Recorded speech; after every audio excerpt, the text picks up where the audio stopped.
వాడు చూడు ఎందుకు కొన్నాడో చూడు, వీడి కారు కొన్నాడు, వాడు అది పొందాడు, వీడు ఇది పొందాడు, నీ బ్రతికేందిరా, నీ కర్మ ఏందిరా? అదేమంటే దేవుడు దేవుడు దేవుడు అంటావు. అరే భక్తి ఉండాలిరా, దేవుడు ఓకే కాదంటలేదురా. పెద్దస్తమానం అదే పాట అయితే ఎట్లారా? 4 పైసలు వెనకేయాలరా, 4 పైసలు ముందేయాలరా అని సమాజం క్లాసులు ఇస్తుంటది. దేవుని చేత దర్శనం పొందినోడికి అసలు అవన్నీ లెక్కలో కాదు. వాడు కారు వేసుకొని తిరుగుతున్నాడంటే అయ్యో నాకు కారు లేదని ఫీలింగ్ ఉండదు వీనికి. వాడు బిల్డింగ్ కట్టాడంటే అయ్యో నేను కట్టలేదని ఫీలింగ్ ఉండదు. వైరాగ్యంతో కూడిన నవ్వు ఒకటి నవ్వుతాడు. కారు కొన్నాడా, సరేలే, ఏందిరా అన్నావు, ఏం లేదులే, మంచిదే, కొంటే మనోడు కారు కొంటే మంచిది, సంతోషం. వాడు కొన్నాడు సంతోషించమని కాదురా, నీ సంగతి ఏంది? నా సంగతా, నా సంగతి ఏముందిలే, ఆయన ఉన్నాడుగా. ఇక నువ్వు అట్టపోవటమే, నీకు ఆయన ఉన్నాడు అని పైకి చూసుకుంటా పైకి పోవటమే రో, నువ్వు బతుకో, నువ్వు బాగుపడేది లేదు, మేము చూసి వచ్చేది లేదు అని వాళ్ళతో అలా ఒక మాట అంటారు. అప్పుడు శాస్త్రవేత్తలా ఫీల్ అవ్వటమే. బాగా పరిశోధనలో ఉన్న శాస్త్రవేత్త దగ్గరికి వచ్చేప్పుడు, సార్ మీ స్కూటర్ని లారీ గుద్దేది సార్ అన్నట. ఈయన పరిశోధన ఆపి కళ్ళజోడు కిందికి లాగి, అప్పుడు నేను స్కూటర్ మీద ఉన్నానా అన్నాడట. లేదు సార్ మీరు ఇక్కడ ఉన్నారు. ఓకే అని మళ్ళీ పోసుకుంటున్నాడట. కానీ అర్థమైందా మీకు? అంత బిజీ అయిపోయాడు. నీ బండిని లారీ గుద్దిందన్నా కూడా అప్పుడు నేను దాని మీద ఉన్నానా, ఉంటే ఉంటాడా అంటే అసలు పట్టదు. తన పరిశోధన మీదనే తనున్నాడు కానీ ఏమైందనేది పట్టదు. అలా దేవుని చేత దర్శింపబడిన వానికి దేవుడు అప్పగించిన పని, దేవుడిచ్చిన భారం, దేవుడిచ్చిన దర్శనం, దైవ చిత్తం తప్ప ఇక ఏది కదిలించలేదు. ఎందుకంటే చెప్తాను. వాడు బిల్డింగ్ కొన్నాడు లేదా బిల్డింగ్ కట్టాడు, నువ్వేం చేయలేదంటే అంతకంటే స్థిరమైన శాశ్వతమైన భవంతి నీకుందని నీకు తెలుసు. వాడు అయి పొందాడు, ఈ పొందాడు, వాడు కారు కొన్నాడంటే వాడి కారు కంటే మించిన అగ్ని రథములు గుర్రములు నీకున్నవని నీకు తెలుసు. వాళ్ళ ఆవిడికి వాడు గోల్డ్ చేయించాడురా. దేవుడు ఆ గోల్డ్ వీధుల్లో నిన్ను నడిపిస్తాడని నీకు తెలుసు. బంగారపు వీధులు, ఆ బంగారం సమాజం ఏ బంగారం అయితే నెత్తిన పెట్టుకుంటుందో, విలువైన స్థానాల్లో పెట్టుకుంటుందో, ఆ బంగారం రేపు నీ అరికాళ్ళ కింద దేవుడు పెడతాడని నీకు తెలుసు. అది కూడా శాశ్వతంగా. అందుకే నీ మైండ్ అట్లా ఉండదు. ఎవరో ఏదో అనుకుంటారు, సమాజం నవ్వుతుంది, మనుషులు ఫీల్ అవుతారు, వాళ్ళు అలా అనుకుంటారని సిగ్గు, బిడియాలు, మెలికలు తిరగటాలు, ఎత్తులకి బోటాలు. ఏం బోటాలు? పెద్దగా చెప్పండి. ఎత్తులకి బోటాలు. నేను అది సాధించలేకపోయాను, ఇది అందుకోలేకపోయాను, పిండాకుడు మొదలైన దరిద్రాలు ఏముండవు. అందిందా దేవునికి స్తోత్రం, అందలేదా వేరే ప్లాన్ ఏదో ఉంది, అందును బట్టి దేవునికి స్తోత్రం. అనుకున్నది జరిగిందా, దేవునికి స్తోత్రం. జరగలేదా, ఇంకా బెస్ట్ ఏదో ఉంది నా పట్ల. ఇట్లా ఉంటుందండి మైండ్. మరి ఇప్పుడు నేను చెప్పే వాటిని బట్టి మిమ్మల్ని మీరు ఎక్స్రే చేసుకోండి. మీరు తిరిగి జన్మించారో లేదో మిమ్మల్ని మీరు చూసుకోండి. మీరు నిజంగా దేవుని వెలిగింపు పొందారో లేదో మీరు చూసుకోండి.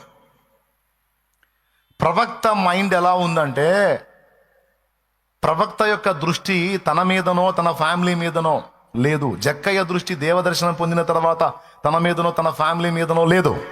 సౌలు దృష్టి దేవదర్శనం పొందిన తర్వాత సమాజం నన్ను వ్యతిరేకించింది, సమాజం ఏమనుకుంటుంది అన్న దృక్పథం లేదు, ఆలోచనే లేదు. సౌలైతే మరి ఎక్కువగా బలపడి ఏసే క్రీస్తుని ప్రకటించుచు దమస్కు పట్టణమును కలవరపరిచెను అనుంది. దమస్కు పట్టణమును కలవరపరిచాడనుంది.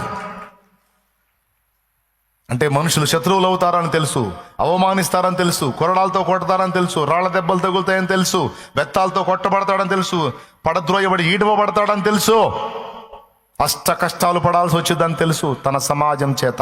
అయినా అస్సలు లెక్క చేయలేదుగా. లెక్కదేలా. పౌల్ని ఈడ్చి కొట్టారు, కొరడాలతో కొట్టారు, బెత్తాలతో కొట్టారు, అరచేతులతో కొట్టారు, కింద పడేసి ఈడ్చారు. అన్నీ చేసిన వాళ్ళు ఎవడో సోదిలో కూడా లేరు. కానీ క్రీస్తు నిమిత్తం ఎన్ని బాధలు పడ్డా సౌలైతే పౌలుగా ప్రసిద్ధిగాంచి 1900 సంవత్సరాలుగా పౌలు ప్రస్తావన రాని రోజు సమాజంలో లేదు అనేది ఎంత వాస్తవం. ఏ హీరోకు ఉందండి పౌలుకున్నంత ధన్యత? చూపించు నాకు. ఏ నటుడికి ఉంది? ఏ నటికి ఉంది? 1900 సంవత్సరాల సుదీర్ఘ ప్రయాణం. ఇక్కడైనా రేపు మనం పోయిన తర్వాత నిత్యత్వంలో కూడా ఆయన గురించి మాట్లాడతాం. ఏది విలువైంది తమ్ముడు? ఏది విలువైంది తమ్ముడు? ఏది స్థిరమైంది తమ్ముడు? ఏది శాశ్వతమైంది చెల్లెమా?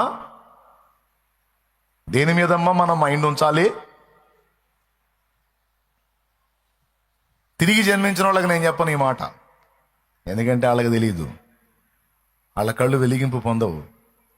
తిరిగి జన్మించామని చెప్పుకుంటూ పరిశుద్ధాత్మను పొందామని ఫీల్ అవుతున్న వాళ్ళు, వాళ్ళ ఆలోచన విధానాలు ఎలా మారిపోతాయి. ప్రశంసలు పట్టం, విమర్శలు పట్టం. వెండి బంగారములు నాకు వలదు,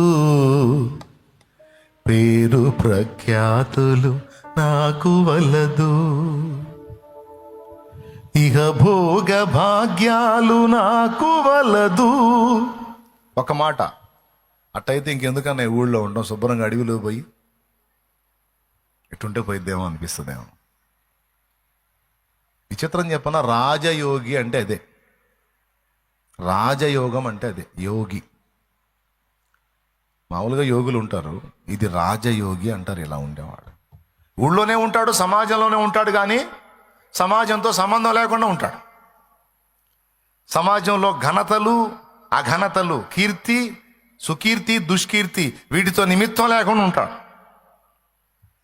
ఇతన్ని రాజయోగి అంటారు. మళ్ళీ అడవిలో పోడు, సమాజంలోనే ఉంటాడు. ఇంకొకటి చెప్తాను, ఒకవేళ దేవుడు ఆశీర్వదించి ఇచ్చాడు అనుకో, దేవుని నిమిత్తమే వెచ్చిస్తూ ఉంటాడు. ఏదొచ్చినా సరే అది దేవుని పనికి ఎలా వాడాలి. ఇక మైండ్ అంతా అంతే. అలాగని దేవుడు దరిద్రులను చేశాడా? తనను అలా ప్రేమించి నువ్వు చాలు నాకు అన్న వాళ్ళని దేవుడు దరిద్రులను చేశాడా? అనేక మందికి ఇచ్చేవారినిగా చేశాడు. నా దేవుడు, నా దేవుడు, నా దేవుడు, నా దేవుడు. అనేక మందికి ఇచ్చేవారిగా చేశాడు. వింటున్నావా? ఎట చేశాడు? ఎట చేశాడు? వెళ్తున్నావు చిన్నంగా? అనేక మందికి ఇచ్చేవారుగా చేశాడు, దరిద్రులుగా ఉంచలా.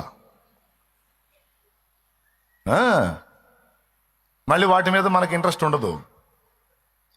తెచ్చి మన కాళ్ళ ముందు పడేస్తాడు వాడు అని, ఇవ్వో అని. ఎంతమందికి అర్థమవుతుంది నేను చెప్పేది? వాడుకో అంటాడు. నాకెందుకు తండ్రి, నాకు ఇది చాలు, నీ పనికే, నీ పిల్లలకే.